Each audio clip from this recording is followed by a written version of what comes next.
There's a lot of potentially beneficial diets out there. We're all inundated, or the world is inundated with books all coming from different perspectives on health and nutrition. There's the paleo diet, there's the Atkins diet, there's a high-fat, low-fat diet, there's a high-protein, low-protein diet, there's a vegan diet, there's the high animal protein diet. So there's a ton of different diets out there. We're just going to touch on a few of those and what the data shows. And also in the context of the cleanse, remember, we are minimizing animal protein. And for many of you, you might eliminate it 100%. Because when you're cleansing, you want to eliminate animal protein as much as possible. Potentially beneficial diets are, one of the most popular is what's called the Mediterranean diet. It's probably one of the most well-studied diets ever, and it's a pretty simple, straightforward diet. It's associated with lower incidence of high blood pressure, reduces something called C-reactive protein, which is the inflammatory markers in the blood, which is very important, by about 19% in high-risk patients. It lowers LDL and raises HDL cholesterol. It reduces insulin resistance, which is very, very important. Insulin resistance means that your body cannot utilize insulin very well, so that means you're not using the sugar very well, and that causes a whole host of problems, anything from a neuropathy, heart disease, and eventually even cancer. It's shown to have a reduction in the risk of heart attack and lowers the risk of dying from heart disease. Now, the Mediterranean diet, it basically includes physical activity as part of that diet, fruits, vegetables, whole grains, olive oil, beans, nuts, legumes, seeds, herbs, and spices. The essence of a Mediterranean diet is a plant-based diet. Downstream from that a little bit is some people add a little bit of fish or seafood, and then down from that would be cheese and yogurt, poultry and eggs, and the most minimal aspect of the Mediterranean diet would be sweets or sugar and meat. Very, very little meat to no meat on the Mediterranean diet. The idea behind it is it's meant to be a recreation of properties of our ancestral diet. There's an exclusion of processed grains, sugars, and processed foods. It includes whole plant-based foods and very low in animal foods. It has showed a lot of promise in small studies. Now, a traditional Asian diet is very interesting also.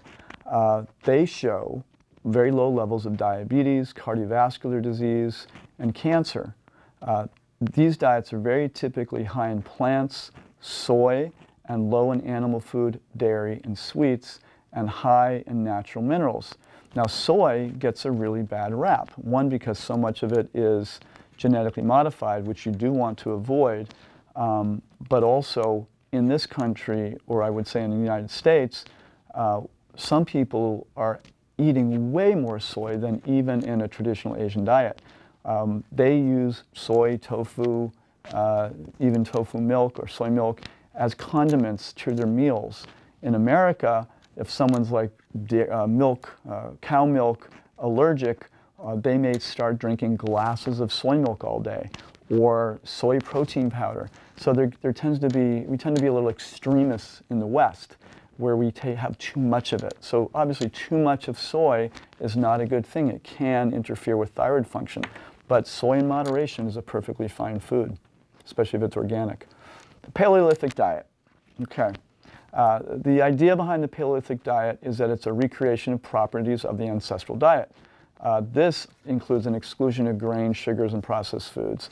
It includes whole plant-based and animal foods, has showed promise in some small studies, but I feel the main reason for the success is due to the relatively clean eating.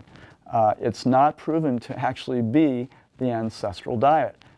We talk about it as if this is exactly how these people used to eat, but you know what the truth is? These people did not eat a lot of meat every day. These people did not eat the amount of oils and fats that today the Paleolithic diet is recommended to eat. It wasn't possible back then. We have major capacity to process fats and to, unfortunately, slaughter unlimited animals. Back then, they had to hunt and they had to work really hard to extract the oils and fats from their foods. So it was a lot lower fat, and when they ate their animals, it was a few times a month. It wasn't every single day. A lot of the diets of our ancestors were still grain-based, plant-based, vegetable-based, starch-based. So for some body types, the Paleolithic diet does seem to be helpful. For many, many, it's actually very dangerous. Plant-based diet and low-fat. There's been a lot of talk about low-fat, high-fat diets. There's some very interesting information on that. We will be talking about the China project, or the China study, which is primarily plants and fruits with moderate unrefined carbohydrates. The indication shows less cancer, less heart disease, less diabetes. Only 10 to 20% of the diet is in fat in this particular diet.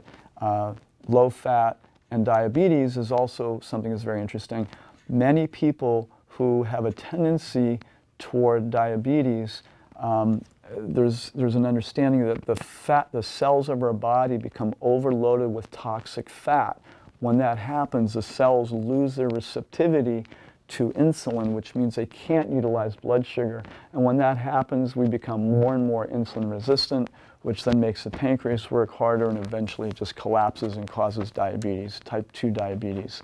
So many people benefit from a low-fat, vegan, plant-based diet.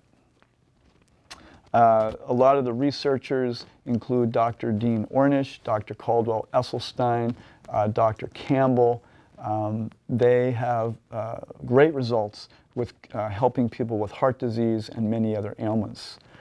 These diets, however, are truly low-fat, no fat to low-fat products, no dairy, no animal food, high plant-based, no to low sugar, and extremely positive results with actual reversals in cardiovascular disease. Now, diseases of modern life based on our diets. We talk of the standard American diet. We call that SAD. It's very high in type 2 diabetes and becoming higher in type 1 diabetes. Each person in America is said to have about 50 pounds of soda a year, 200 pounds of refined sugar, about 64 donuts. It's the fastest growing disease in young people right now, and this was unheard of 30 years ago. Okay, so there's something really significant happening here. Standard American diet equals toxins, causes imbalanced hormones, and poor elimination, which also then means more toxicity. This diet is said to cause cancer, heart disease, and diabetes, arthritis, dementia, and Alzheimer's. There are some doctors now that are even saying that it could be the first time that our youth do not outlive their elders because of diseases like diabetes, which have such a deleterious effect on practically every system of the body. And a very interesting quote by one of the pioneers of nutrition in the United States, the founder of a company called Standard Process, all the way back in 1954 said, "The biggest fraud in connection with food is the sale of devitalized so-called foods that aggravate every degenerative disease." Really interesting. 1954, and back then we thought the food was of pretty high quality. He could see it coming.